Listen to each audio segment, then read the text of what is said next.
He honore he kororia ki te atua, he maungarongo ki te mata o te whenua, he whakaro pai ki ngā tāngata katoa.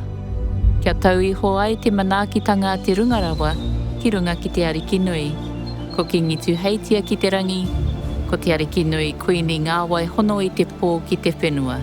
Rire, rire hau, pai mārire. E ngā tini mate o te wā, koutou kua huri ki tua o te ārai, moi mai rā. Rātou ki a rātou, tātou te hungora ki a tātou. Mā te atua tātou katoa, hei manaaki, hei tiaki, pai mārire. This series marks 30 years since the historic signing of the Waikato Raupatu settlement, a settlement which sets out the background, history and effects of Raupatu, the war, the loss of lands and life in the 1860s, and the redress provided by the Crown to Waikato Tainui for those injustices. As we commemorate this milestone, we pause to reflect on a journey etched deep in our collective memory, a journey our tupuna envisaged with hope, sacrifice and enduring strength. Join us as we honour the past, reflect on our settlement journey and spark conversations to guide and shape the future of our iwi.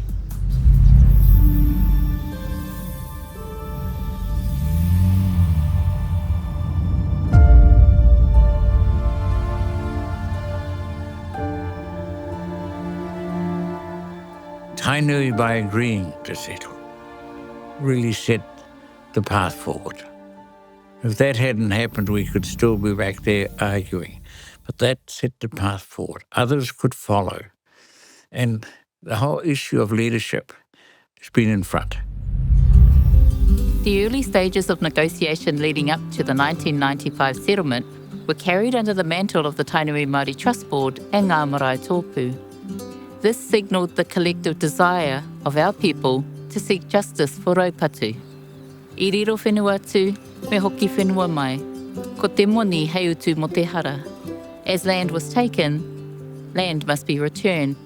The money is the acknowledgement by the Crown of the crime. This was the founding principle of the negotiating strategy, a challenge left by our tupuna. As the momentum of the settlement process grew, Sir Robert Mahuta brought together a formidable team. Throughout the negotiation and settlement process, there were defining moments and the unwavering trust they had in a vision to right the wrong of Raupatu. We weren't driven by Crown policy. We were driving the tikanga of settlement. And I refer to that as the humanity of settlements, as opposed to the infrastructure of a settlement. So the humanity was, firstly, for me, the proudest thing was the apology. That the Crown apologised to the tribe for unfairly labelling us rebels. I do remember Tata washing out her teacups and stuff, and the press secretary for Doug Graham saying to her, "Oh, gee, lady, we're about to sign. Would you like to come in with us?" Let it come to it. Called her the tea lady. And the tea lady just turned and had this big grin on her face. Didn't say a word. And then we all went up to Taipei for karakia in the dark, middle of the night. And the Crown officials came with us and the minister. And I think for me that was the most pivotal moment of the negotiation process. The settlement for me was the infrastructure. It was just the nuts and bolts. But the humanity had been done that night.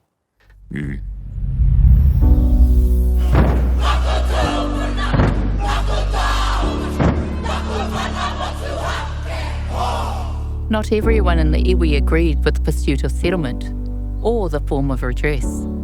Personal relationships were tested, long-standing alliances were strained.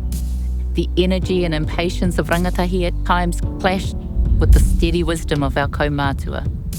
Differences between marae-based and urban-based whānau heightened the tensions. This was not a journey marked by perfect unity, but one forged through struggle, hard conversations, and the courage to navigate disagreement in pursuit of a greater vision. When we started with the trust, we had nothing. We borrowed money from the bank. We worked on the bank there. And each time we'd bring the bank manager into the to help us out, to make sure that we were on the right track. But I just thought that it was interesting to see what we have now and the challenge we had at the time. All the investments that I recommended were all long-term. The problem for us as a people, we were cash thirsty and we were looking for the pot of gold immediately.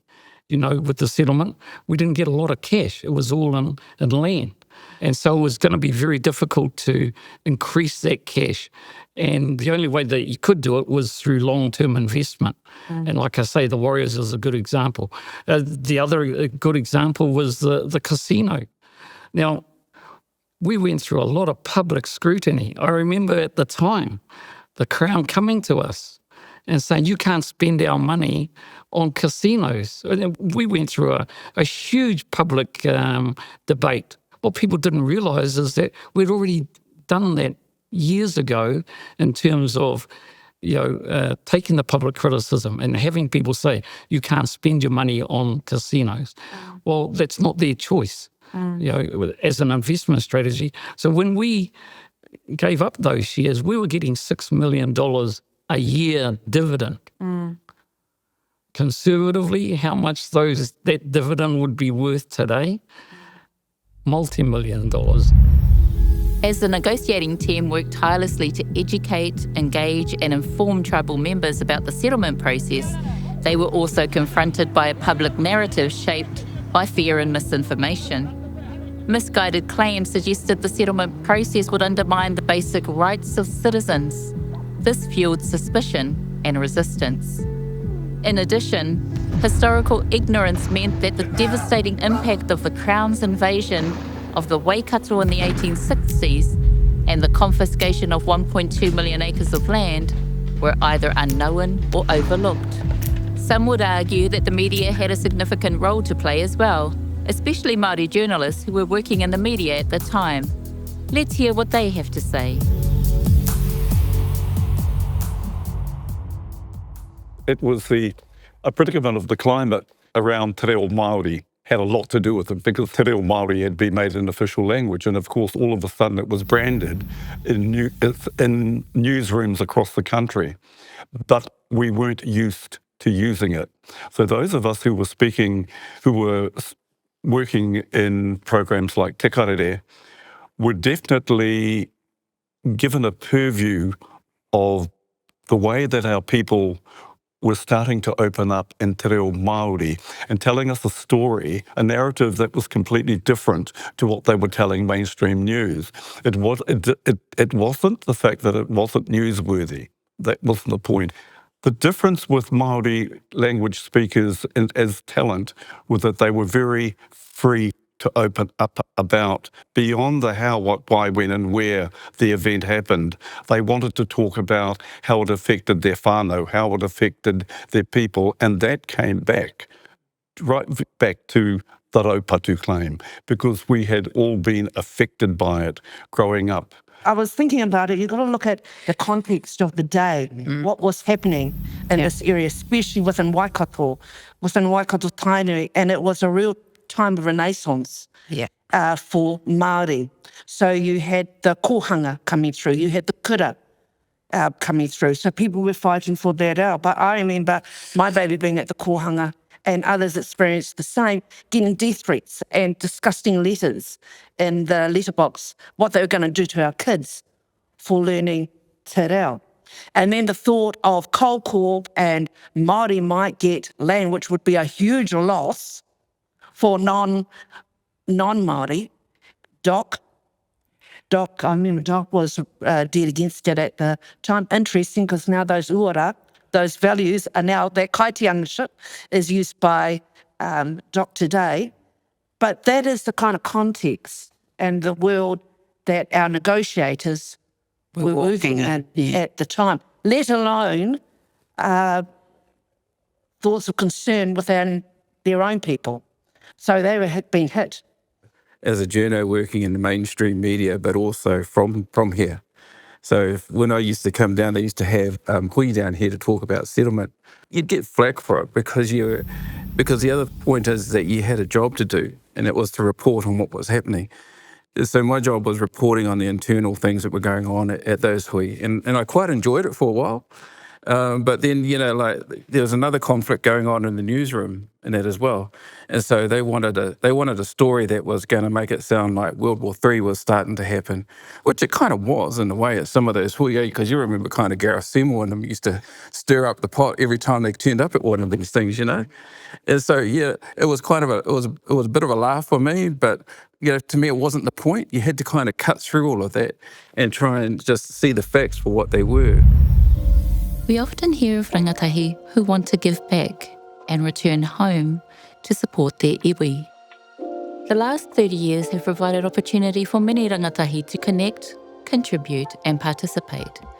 We take a moment to reflect on those early years of providing learning pathways to see what insights those young people might offer at a critical time in their lives and how they continue to learn, lead and serve.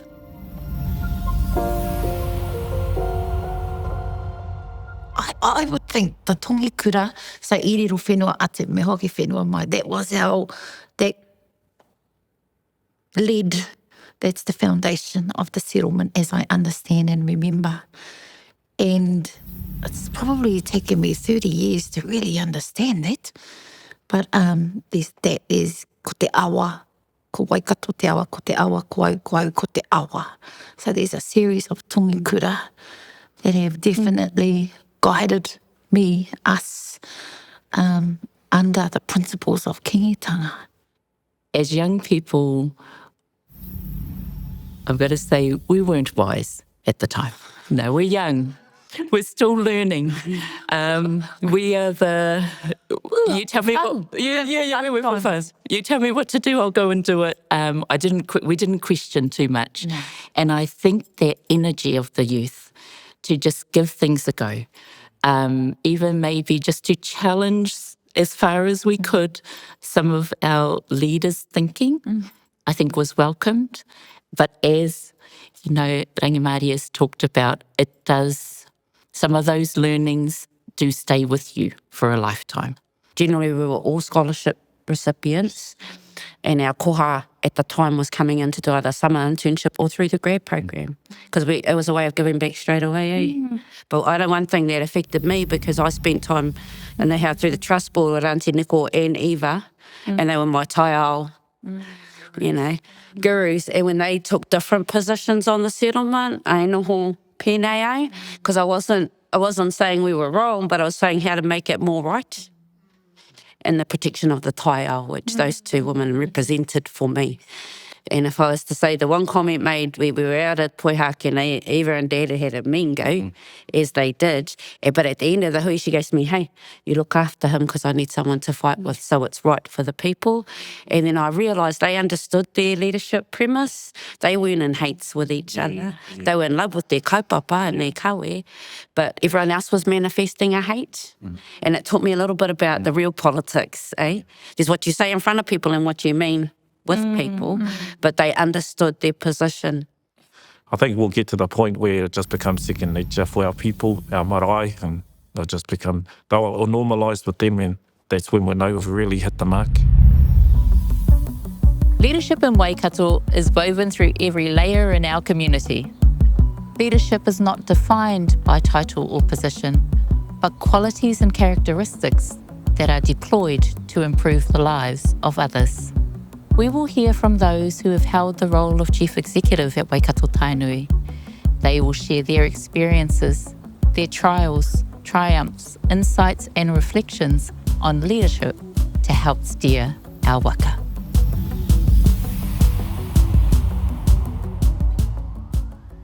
In order to be, successful, you've got to have everyone else around you to be part of that collaboration, that kotahitanga, in terms of driving forward a strategy direction.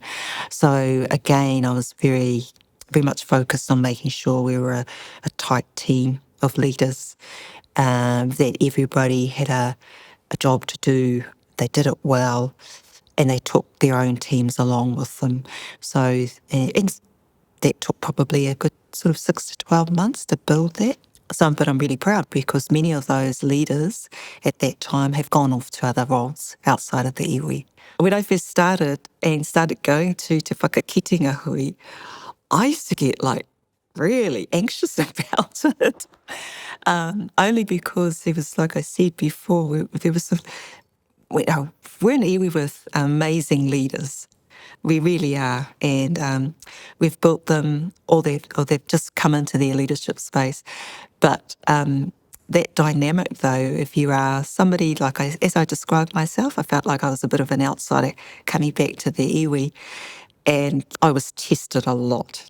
But what really got me through was that, again, remaining focused on the people and the outcomes and the benefits of what we are trying to achieve through Whakatupuranga 2050.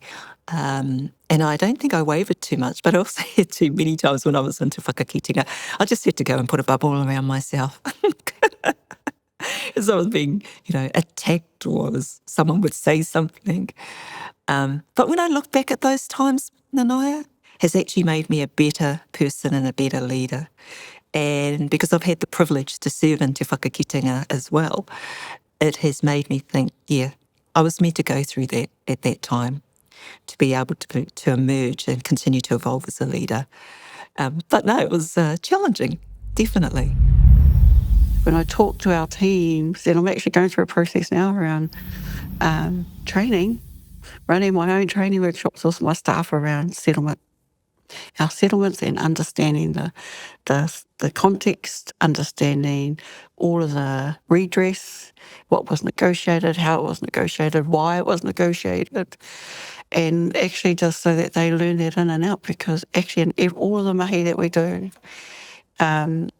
we've got to make sure all of those things are upheld by practice. And so for me, those are the things that I really try and instill. Because that's our Bible.